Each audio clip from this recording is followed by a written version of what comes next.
सफर की शुरुआत में एक अनजाना उत्साह था, इस बात से बेखबर कि उनकी मंजिल उन्हें नहीं बल्कि उन्हें चुन चुकी थी। 4 दोस्त, 4 उम्मीदें और एक ऐसा भविष्य जिसकी सुबह होने वाली नहीं थी। गोवा का स्टेशन, जहां स्वागत के लिए सिर्फ एक खामोश हवा मौजूद थी। सन्नाटा इतना गहरा था कि धड़कनें भी शोर लगती थीं। उनकी हंसी इस वीराने में खोखली गूंज रही थी, जैसे कोई आने वाले खौफ का मजाक उड़ा रहा हो। हर सड़क एक अंतहीन गलियारा लग रही थी, हर मोड़ पर सिर्फ खालीपन का पहरा था। दीपक की आंखों में सवाल थे, उसके कैमरे का लेंस भी इस अजीब सच्चाई को कैद करने से कांप रहा था। और फिर वो दिखा, एक इमारत जो खंडहर भी थी और महल भी, एक ऐसा दरवाजा जो दावत भी दे रहा था और चेतावनी भी। प्रदीप ने इसे एक सौदा कहा।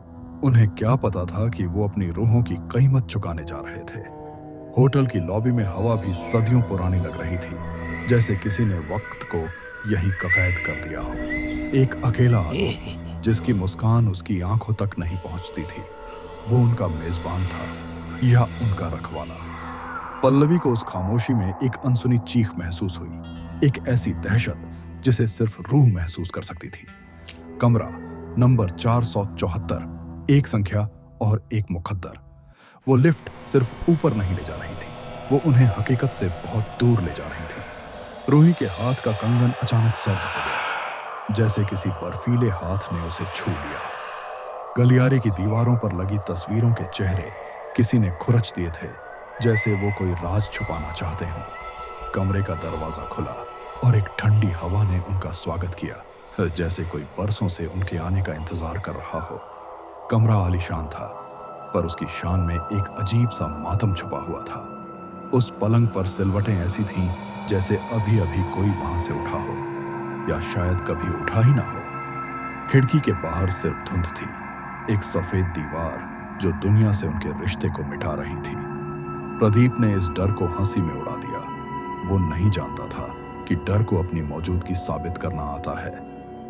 रूही ने अपना ब्रेसलेट देखा, उसका एक चार्म गायब था, जैसे इस जगह ने अपनी पहली निशानी ले ली हो। रात उतर रही थी, पर इस होटल में दिन और रात का फर्क मिट चुका था। यहां सिर्फ एक अंतहीन शाम थी। दीपक ने एक तस्वीर खींची, पर कैमरे की स्क्रीन पर कमरे के साथ कोई और भी नजर आया, एक धुंधला साया। पहला अध्याय खत्म हो चुका था, अब कहानी खुद को खून से लिखने वाली थी। खौफ का पहला बीज तब बोया गया जब हकीकत ने अपने नियम तोड़े। एक आवाज जो नहीं होनी चाहिए थी, एक संगीत जो मातम जैसा था। मजबूरी में उठाए गए कदम अक्सर जाल की तरफ ही जाते हैं। वो बॉल रूम, जहां सैकड़ों मेहमानों की जगह सिर्फ 2 रूहें नाच रही थीं। प्रदीप को लगा ये कोई मजाक है। वो अपने काबू में रहने के वहम का शिकार था। जिस पल उसने चादर हटाई, संगीत बंद हो गया और सन्नाटा चीखने लगा। रूही को महसूस हुआ कि कोई उसे देख रहा है, एक ऐसी नजर जो दीवारों के पार से आ रही थी। इस खेल में अंधेरा सिर्फ रोशनी की कमी नहीं थी, वो खुद एक शिकारी था। पल्लवी ने उस अकेले टेबल को देखा जिस पर 2 प्लेटें रखी थीं और उन पर सदियों की धूल जमी थी। तभी एक प्लेट पर धूल खुद ब खुद साफ होने लगी, जैसे कोई अदृश्य हाथ कुछ लिख रहा हो। वो वहां से भागे, पर भागकर जा भी कहां सकते थे। हर दरवाजा अब उसी जाल का हिस्सा था। वो वापस लिफ्ट के पास पहुंचे। इस बार दरवाजे खुले थे, एक दावत की तरह। अंदर लिफ्ट के फर्श पर गुलाब की सूखी पंखुड़ियां बिखरी थीं, जैसे किसी बारात का आखिरी सफर हो। बटन दबाने से पहले ही दरवाजा बंद हो गया और लिफ्ट नीचे जाने लगी, बहुत नीचे। दीपक के कैमरे का फ्लैश चमका और एक पल के लिए उसने लिफ्ट में 2 और लोगों को देखा, एक दूल्हा और एक दुल्हन। लिफ्ट एक झटके से रुकी, दरवाजा खुला। सामने कोई मंजिल नहीं थी, बस एक ईंटों की दीवार थी। वो फंस चुके थे। प्रदीप का आत्मविश्वास अब खौफ में बदल रहा था। उसने दरवाजों को पीटना शुरू कर दिया, पर उसकी ताकत अब बेमानी थी। पल्लवी की आंखों ने कुछ देखा, फर्श की पंखुड़ियों के नीचे एक चमकती हुई चीज। वो एक अंगूठी थी, एक हीरे की अंगूठी, खूबसूरत और खौफनाक।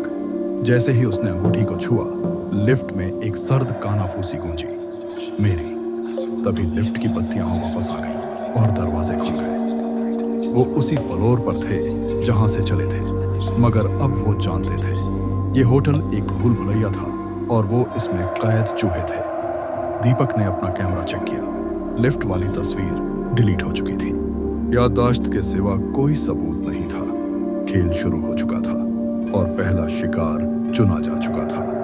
दहशत जब सीधी और निजी हो जाए तो बचने का हर रास्ता बंद नजर आता है।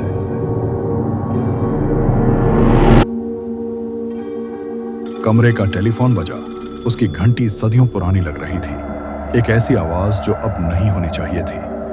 प्रदीप ने फोन उठाया, अपनी हिम्मत साबित करने के लिए। दूसरी तरफ सिर्फ एक औरत के रोने की आवाज थी। तुमने उसे देखा? वो सिसकी। मेरी अंगूठी। फोन की लाइन कट गई और कमरे की सारी बत्तियां एक साथ बुझ गईं। सिर्फ प्रदीप की आंखों में खौफ चमक रहा था। जब रोशनी लौटी, प्रदीप कमरे में नहीं था। दरवाजा अंदर से बंद था। वो बस गायब हो गया था। रूही चीख पड़ी। उसका डर अब हकीकत बन चुका था। दरवाजे पर उसका नाम लिखा जा रहा था, खरोंचों से।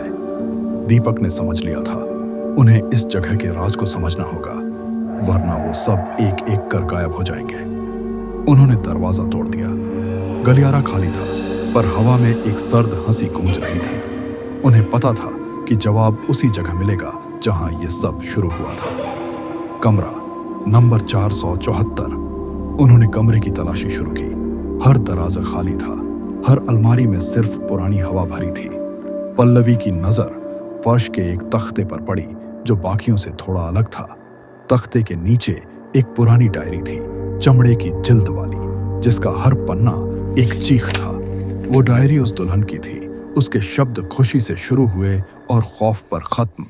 आखिरी पन्ने पर लिखावट कांप रही थी, स्याही आंसुओं से फैली हुई थी। उसने मेरी अंगूठी छीन ली। उसने हमें यहीं छोड़ दिया, अंधेरे में। तभी कमरे का तापमान गिरने लगा।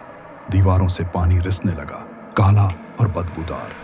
पलंग के नीचे से एक हाथ निकला, एक औरत का हाथ, जिस पर दुल्हन का चूड़ा था और उसकी उंगली पर अंगूठी नहीं थी। कमरे में किसी चीज के घिसटने की आवाज आने लगी। प्रदीप की आवाज।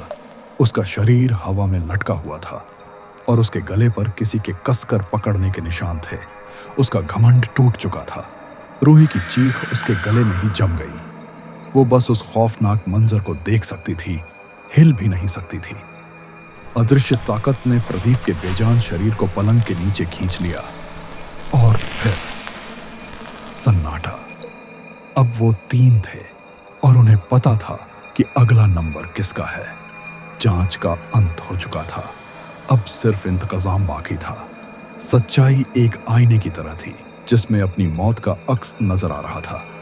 दीपक, जो हमेशा सबूत ढूंढता था, अब एक ऐसी हकीकत का सामना कर रहा था जिसे उसका कैमरा नहीं देख सकता था। रूही की नजर दीवार के एक हिस्से पर पड़ी जहां वॉलपेपर उखड़ रहा था।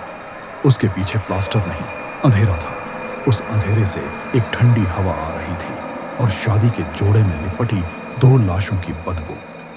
दीपक ने अपने फोन की टॉर्च जलाई। रोशनी में 2 कंकाल नजर आए, एक दूसरे से लिपटे हुए, एक दुल्हन और एक दुल्हा। उनके पीछे दीवार पर खरोंच कर एक नाम लिखा था, उस पुराने कॉन्सियर्स का नाम, कातिल। राज खुल चुका था और इसके साथ ही उन रूहों का गुस्सा भी। कमरे का दरवाजा जोर से बंद हुआ। इस बार कोई भाग नहीं सकता था। आईने में उनका अक्स धुंधला गया और उनकी जगह उस रूहानी जोड़े की शक्ल उभर आई। अंधेरे ने दीपक को निगल लिया। उसका सबसे बड़ा डर अब उसे चारों तरफ से घेरे हुए था। उसने अपने कैमरे का फ्लैश आखिरी बार इस्तेमाल किया, एक उम्मीद की किरण के लिए। फ्लैश की रोशनी में दुल्हन का चेहरा ठीक उसके सामने था। आंखें गुस्से से जल रही थीं और मुंह एक खामोश चीख में खुला हुआ था। कैमरा जमीन पर गिरा और उसके साथ ही दीपक की चीख भी अंधेरे में खो गई। रोशनी लौटी। दीपक की जगह सिर्फ उसका कैमरा पड़ा था, जिसका लेंस टूट चुका था। अब सिर्फ 2 लड़कियां बची थीं, एक ऐसे कमरे में जो अब कब्रगाह बन चुका था। रूही के कानों में एक फुसफुसाहट हुई, तुम्हारा ब्रेसलेट बहुत खूबसूरत है। उसके ब्रेसलेट का हर चार्म एक एक कर टूट कर जमीन पर गिरने लगा। टिक टिक वह रूहानी दुल्हन अब उनके सामने खड़ी थी। उसका चेहरा अभी भी धुंधला था, पर उसका इरादा साफ था। उसने रूही की तरफ हाथ बढ़ाया जैसे कोई चीज मांग रही है। पल्लवी को याद आया उसकी सबसे बड़ी दहशत अपने दोस्तों को बचाने में नाकाम रहना। उसने डायरी उठाई और चिल्लाई, उसे छोड़ दो, ये अंगूठी एंटोनियो ने चुराई थी, हमने नहीं। दुल्हन का सिर एक अजीब कोण पर मुड़ा। उसका ध्यान अब पल्लवी पर था। एक पल का मौका, एक पल की जिंदगी। पल्लवी ने रूही का हाथ पकड़ा और उसे दरवाजे की तरफ खींचा, पर जैसे ही वो दरवाजे पर पहुंचे, दूल्हे का साया उनके रास्ते में आ खड़ा हुआ। आखिरी लड़ाई हमेशा खुद से होती है, अपने सबसे गहरे खौफ से। रूही का सबसे बड़ा डर था खामोशी, और अब दूल्हे ने उसके कानों पर हाथ रख दिए। उसकी दुनिया से हर आवाज छीन ली गई। उसकी अपनी चीख भी अब उसे सुनाई नहीं दे रही थी। पल्लवी ने उसे बचाने की कोशिश की, पर उसके हाथ उस रूहानी जिस्म के आर पार हो रहे थे। वो बेबस थी। रूही की आंखों से जान निकल गई। वो खामोशी में ही डूब कर मर गई। अब सिर्फ पल्लवी बची थी, अकेली, अपने दोस्तों की लाशों और दो भूखी रूहों के साथ। दुल्हन ने फिर हाथ बढ़ाया। इस बार पल्लवी ने अपनी जेब में हाथ डाला और वो चीज निकाली। ये चाहिए तुम्हें? पल्लवी की आवाज कांप रही थी। तो ले लो।